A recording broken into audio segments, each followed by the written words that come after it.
Welcome back. Last episode we made a lot of cool machines powered by spinning cogs driven by a waterfall. However, that generator still couldn't power a bedrock breaker.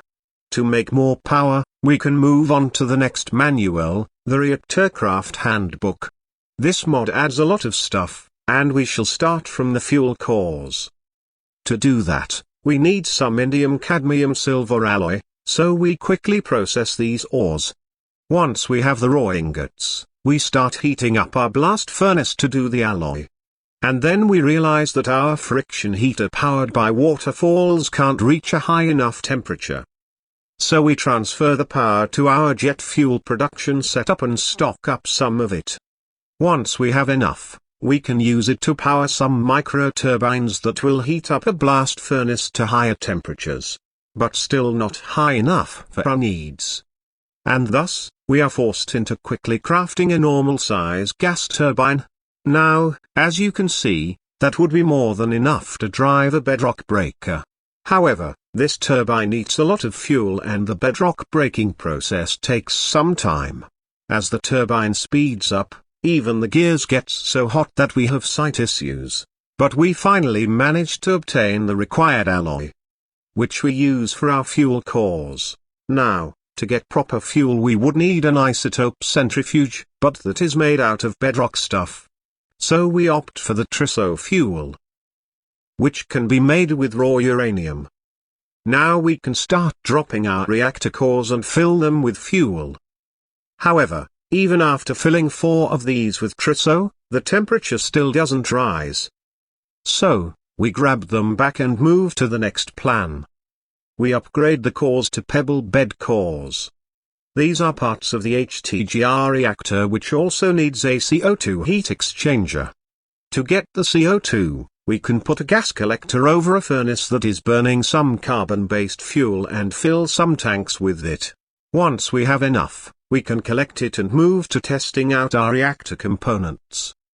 We start by laying down our cores and placing just one pebble inside one of them. However, that barely manages to warm up our cores from the ambient temperature. We can see the random heating bursts and then the temperature dropping back to ambient.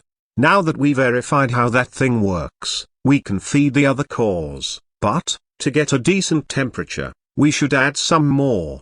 And now our reactor can boil water, but that is not the way this system is supposed to run. Indeed, the heat isn't properly moving to a steam boiler placed nearby that kind of reactor. A carbon dioxide heat exchanger can instead take the heat properly.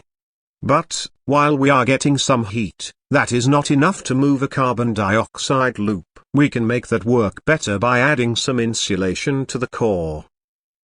Now that we are starting to heat it up more, we can start building the CO2 loop. We shall use thermal expansion pipes for that task since these don't require any weird pumping mechanics. However, we are getting no output from the reactor. The issue is that we have to make the exchanger reach 800 degrees before it starts emitting hot gas.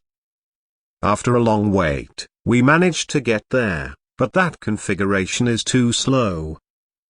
And so we rearranged our reactor. Now we can pipe our hot CO2 into an heat exchanger to boil water.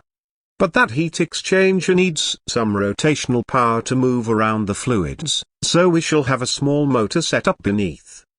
And while that was easy on the surface, here where the ambient temperature is higher, we end up blowing our motors. And thus we moved the motors for water production and thermal exchanger rotational power to a floor slightly higher where the temperature is manageable. And thus we managed to extract the heat from the hot CO2, which we shall transfer to our steam boiler. While this takes the heat, we have to loop back the CO2. Finally, we can take our steam with the opposite pipes. This steam won't be moved inside a machinery UI but will have to be released back into the world with a grate.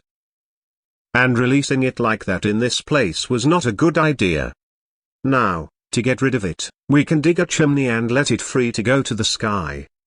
However, while that looks really cool and fun, it is laggy. So, as suggested by the handbook, we should use a condenser that will also help us recover some water. Anyways, before voiding that steam, we shall make it collide with a turbine.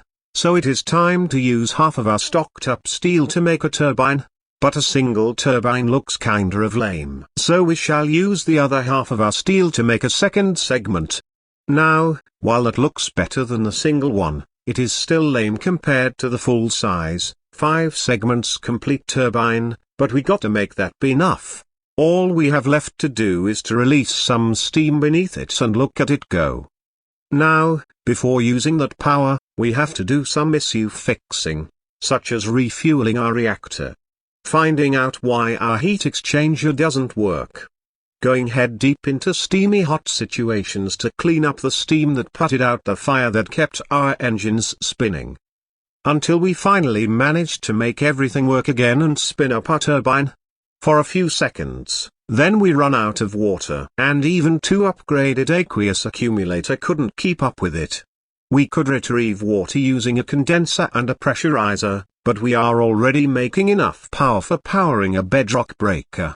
And that bottleneck will also help us preserve heat and thus make our fuel last longer in form of buffered CO2.